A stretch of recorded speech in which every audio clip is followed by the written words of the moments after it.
This video covers question 67 from the biology section of the 2018 NSAA paper.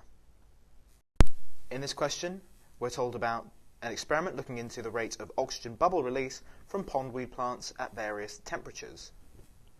We're told that in the investigation at various temperatures all factors were kept constant, and we produced this graph with two labelled sections X and Y. So we can see that the rate of oxygen bubble release in bubbles per minute increases and then plateaus at higher temperatures. So based on that, we're asked which of the following statements are correct. So here are our statements. Before we get into them, let's quickly remind ourselves of why oxygen is being released at all. Well, it's because oxygen is a byproduct of photosynthesis.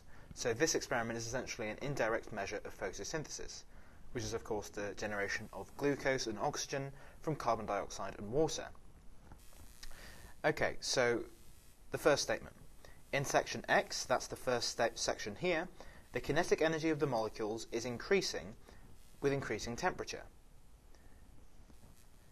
Now we can say this to be true because the basic principle of increasing temperature is that it increases the kinetic energy of the reactant molecules, making it more likely that they will collide and combine, and an energy more than the activation energy required for the reaction to progress. Moving on to statement 2, in section Y, so that's the plateau section, the temperature is the factor limiting the rate of oxygen production.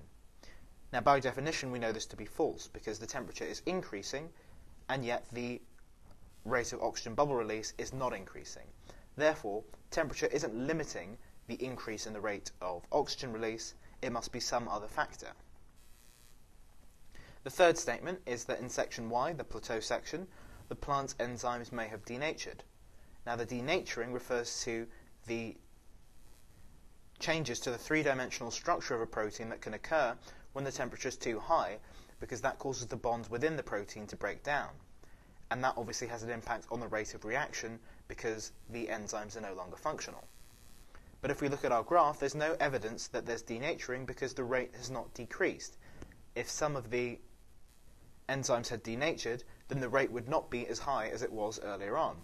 So no, there's no evidence of denaturing. And finally, we're told that section Y represents the plant's maximum possible rate under any conditions. So the maximum possible rate of oxygen release under any conditions. So the operative word is under any conditions.